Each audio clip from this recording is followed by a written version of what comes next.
morning, everybody. This is Dr. Prashant. So I'm working as a consultant, head of the Department of Anesthesia and Critical Care in TX Hospital, Kachiguda.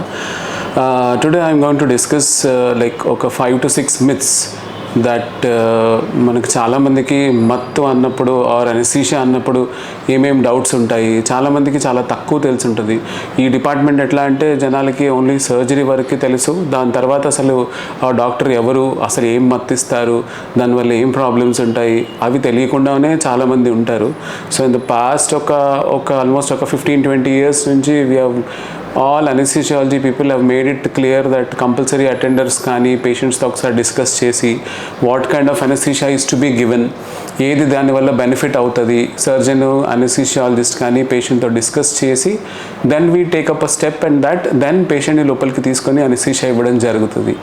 So మనకి చాలామందికి doubts ఏముంటాయి అంటే surgery వరకు పర్వాలేదు sir, anaesthesia అంటే చాలా భయం.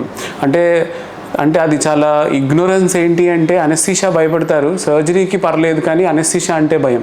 కానీ సర్జరీ చేయాలి అంటే without anaesthesia it is very difficult. మనం మత్తే ఇవ్వండి సర్జరీ ఎలా చేస్తారు? ఇప్పుడు సర్జన్ సపోజ్ సర్జరీ చేయాలన్నా మత్తు ఇవ్వాలి, or anaesthesia if at all you give it then only it is possible for the patient to be quite painless so that మనం సర్జరీకి ముందుకు జరగచ్చు. సో అనెస్థీషియా ఇవ్వటం వల్ల భయపడము అనేది చాలా ఇగ్నరెన్స్. అది చాలామందికి తెలీదు. ఇప్పుడు ఒక చిన్న సర్జరీ, ఏదో ఒక చిన్న లైపోమా అంటే ఏదో కొవ్వు ప్రాబ్లం రావడం వల్ల ఒక చిన్న లైపోమా లాగా ఏదైనా స్వెల్లింగ్ వచ్చి దాన్ని ఏదైనా సర్జరీ తీయాలి అంటే దానికి మనం లోకల్ అనెస్థీషియా అనేది ఒకటి ఇచ్చేసి తీసేస్తాం. సో దానికి ఆ ఇచ్చే ఇంజెక్షన్కి భయపడతారు. కానీ అంత పెద్ద సర్జరీ, ఆ చిన్న సర్జరీస్కి సర్జరీ అంటే పెద్ద భయం లేదు సార్ అంటారు. అది చాలా ఇగ్నరెన్స్ ఆర్ మనకు తెలియకపోవడం అనొచ్చు, అవేర్నెస్ లేకపోవడం అనొచ్చు. సో ఇవాళ I will discuss few points where చాలామందికి అనెస్థీషియా అంటే ఏంటి ఆర్ దానివల్ల అసలు చాలామందికి అంటే మిత్స్ ఉంటాయి. అంటే అసలు అది ఎంతవరకు నిజము అనేది తెలియకుండా ఇదే కరెక్ట్ ఏమో అనుకొని ఊహించుకుంటూ ఉంటారు. సో అందులోంచి ఫార్మోస్ట్ ఏంటి అంటే అనెస్థీషియా డాక్టర్కి ఎవరు క్వాలిఫైడ్ ఉంటారా, ఉన్నప్పుడు వాళ్ళు కరెక్ట్గా పేషెంట్ని చూసుకుంటారా, అది లేదా అనే డౌట్ ఉంటుంది. ఇప్పుడు అనెస్థీషియా డిగ్రీ చాలామందికి తెలుసు. ఎంబీబీఎస్ తర్వాత ఎండీ చేసుకుని పోస్ట్ ఎండీ 3 years అయిపోయిన తర్వాత ఒక డిగ్రీ వస్తుంది. సో 3 years కంప్లీట్గా ఒక డాక్టర్ అనెస్థీషియాలోనే ట్రైన్ అవుతారు. మల్టిపుల్ కైండ్ ఆఫ్ అనెస్థీషియాస్ ఉండొచ్చు. అది లోకల్ అనెస్థీషియా ఉండొచ్చు, జనరల్ అనెస్థీషియా ఉండొచ్చు, ఆర్ రీజనల్ అనెస్థీషియా అంటాం. మనం ఎక్కడైతే ఓన్లీ ఆ పార్ట్కి సంబంధించి ఒక నర్వ్ బ్లాక్ ఇచ్చి అక్కడి వరకే మనకు మత్తు వచ్చేలాగా చేసి పేషెంట్కి సెన్సేషన్ లేకుండా చేసి మనం సర్జరీ చేయగలుగుతాం. దానికైనా ఒక 3 years డిగ్రీ థీసిస్ తర్వాతే వాళ్ళకి ఎండీ డిగ్రీస్ కానివ్వండి, డిప్లొమాస్ కానివ్వండి, లేకపోతే డిఎన్బి డిగ్రీస్ కానీ ఇవ్వటం జరుగుతుంది. So it's a degree, it cannot be just అది అలా ఊరికే చేయడానికి కుదరదు. అప్పుడు దాని తర్వాత గవర్నమెంట్ అప్రూవల్ వచ్చిన తర్వాతనే అది ఎగ్జామ్ పాస్ అయిన తర్వాతనే you get a degree. So it's a speciality. దాంట్లో సూపర్ స్పెషలైజేషన్స్ కూడా ఉంటాయి, స్పెసిఫికేషన్స్తో ఫెలోషిప్స్ ఉంటాయి. ట్రాన్స్ప్లాంట్ వాళ్ళకు ట్రాన్స్ప్లాంట్ అని, cardiac anaesthesia or cardiology surgeries చేసే వాళ్ళకి కార్డియాక్ అనెస్థీషియా స్పెషాలిటీలు, సూపర్ స్పెషాలిటీలు ఉండడం ఉంటాయి. సో ఇప్పుడు ఒక 5 to 6 మిత్స్ ఉంటాయి చాలామందికి. అందులో ఫస్ట్ థింగ్ ఏంటి అంటే ఇప్పుడు ఫర్ ఎగ్జాంపుల్ అనెస్థీషియా ఇవ్వడం వల్ల చనిపోతారా? లేదు, చాలా తప్పది. అనెస్థీషియా ఇవ్వడం వల్ల ఎవరూ చనిపోరు. అనెస్థీషియా ఇవ్వడం వల్ల సర్జరీ చేయగలుగుతారు. So to get a surgery done you need some kind of anaesthesia. కానీ does somebody die on table because of that? No, patient doesn't die of surgery or anaesthesia. It is multifactorial. పేషెంట్కి చాలా complications ఉన్నప్పుడు కానివ్వండి, BP లేదంటే sugars ఉండడము, high sugars ఉండడము, high risk surgeries చేసినప్పుడు heart changes ఉండటము, అలాంటి టైంలో ఆ రిస్క్ సర్జరీస్ వాళ్ళకి ఎక్స్ప్లెయిన్ చేసి ఇది ఇలా ఉంటుంది, ప్రాబబ్లీ రిస్క్ ఉండే అవకాశాలు ఉంటాయి అన్నట్టుగా ఉంటుంది.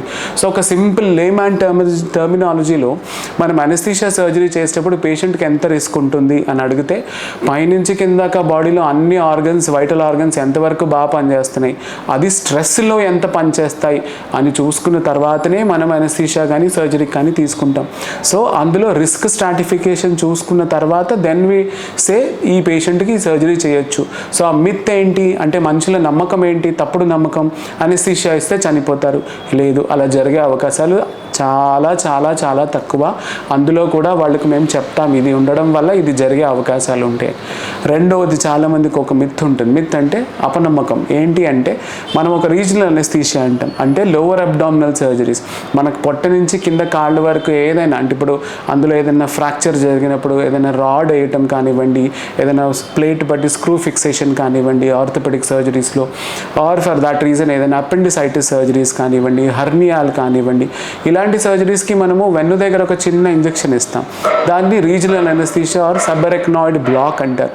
అలాంటిది జరిగినప్పుడు మనకు దాదాపుగా ఇంజెక్షన్ ఇచ్చిన లెవెల్ నుంచి కింద వరకు మొత్తం అంతా మొద్దు బారిపోయేలాగా మనం ఇస్తాం. So once we give an injection that will at least take around 10 to 15 minutes to stabilize, then completely they will have a complete anaesthesia kind of a thing to the whole lower limbs and the abdomen. అప్పుడు ఒక 15 minutes అయిపోయిన తర్వాత once we test the patient doesn't have any sensation after that thing, అప్పుడు మనం సర్జరీకి వెళ్తాం. అయితే ఇందులో ఏంటంటే when we give an injection, ఆ ఇంజెక్షన్ వల్ల లైఫ్ అంతా పెయిన్ ఉంటుంది అని ఒక మిత్ ఉంటుంది. మిత్ మళ్ళీ అపనమ్మకం. ఆ అపనమ్మకం అనేది తప్పు. ఆ ఇంజెక్షన్ మనం చాలాసార్లు వ్యాక్సిన్స్ తీసుకుంటాం. మేము జనరల్గా పేషెంట్కి ఆ మత్తు ఇచ్చే ముందు ఒక మాట చెప్తాం, మీకు వ్యాక్సిన్ తీసుకోవటం వల్ల ఆ వ్యాక్సిన్ ఇచ్చిన చోటు గుర్తుందా?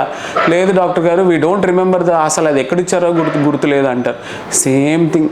అది ఏంటంటే ఈ వెనకాల వెన్నుకు ఇంజెక్షన్ ఇచ్చేది ఏదైతే ఉంటుందో అది అలా గుర్తుపెట్టుకుంటారు వాళ్ళ అమ్మ, దీనివల్లే బ్యాక్ పెయిన్ వస్తుందని. ఆ దాంతో నమ్మకంతో అలా ఉంటారు. కానీ లేకపోతే ఆ ఇంజెక్షన్ వల్ల లైఫ్ లాంగ్ నొప్పి రావటం అలా జరిగే అవకాశాలే ఉండవు. ప్రతి ప్రొసీజర్కి ప్రతి సర్జరీకి కాంప్లికేషన్స్ ఉన్నట్టు చిన్నిపాటి కాంప్లికేషన్స్ ఉంటే ఉండొచ్చేమో, ఏదైనా సివియర్ హెడేక్ రావడం తర్వాత. కానీ అవి కూడా ఇట్ విల్ వీన్ ఆఫ్, అంటే తగ్గిపోతాయి, ఒక 2-3 daysలో తగ్గిపోతాయి. కానీ దానివల్ల అలా కాంప్లికేషన్స్ వచ్చేవాళ్ళు కూడా 100లో 1000లో 1-2 ఉంటారు. అది చాలా రేర్. అది తప్పిస్తే అసలు ఎలాంటి బ్యాక్ పెయిన్స్ కానీ లైఫ్ లాంగ్ బ్యాక్ పెయిన్స్ ఉండడం జరిగే అవకాశాలే ఉండవు. అదొక మిత్, అంటే అది ఓన్లీ అపనమ్మకం. కరెక్ట్ థింగ్ ఏంటి అంటే అసలు అలాంటి పెయిన్ ఉండే అవకాశమే ఉండదు. రెండవది. మూడవది, డోస్ క్యాల్కులేషన్స్లో చాలా తప్పిదాలు జరిగి పేషెంట్స్ చాలామంది చనిపోతూ ఉంటారు అని నేను ఇంతకు ముందు కూడా చెప్పాను. ఆ డిగ్రీ రావడానికి క్యాల్కులేషన్స్తో పాటు అన్నీ కరెక్ట్గా చేసుకునే చేస్తారు. అది చిన్న 1 day old బేబీ అయినా, 70-80 years old జెంటిల్మెన్ అయినా, రకరకాల అనెస్థీషియాలు ఉంటాయి. ఓన్లీ రీజనల్ అంటే నరం వరకే బ్లాక్ ఇవ్వటం, ఓన్లీ ఇందాక నేను చెప్పినట్టు నడుముకి ఇంజెక్షన్ ఇచ్చి కిందంతా మనకు మొద్దు బారిపోయేటట్టు చేయటం, ఆర్ మేబీ పూర్తిగా మత్తిచ్చి ఒక మేజర్ సర్జరీ. ఇప్పుడు కార్డియోథొరాసిక్ సర్జరీస్ చేస్తారు, మొత్తం heart and open heart surgeries అంటాం, దానికి పూర్తి మత్తు ఇవ్వాల్సి వస్తుంది. అలాంటి దాంట్లో కూడా డోసేజ్ క్యాల్కులేషన్స్ చేసి తప్పిదాలు జరిగిపోయి పేషెంట్స్ ఏదైనా బ్యాడ్ అయిపోతారా, ఆ ఛాన్సెస్ చాలా తక్కువ. అది జరిగే అవకాశాలు ఉండదు. సో కరెక్ట్ క్యాల్కులేషన్స్ చేసే అవకాశాలు ఉంటుంది.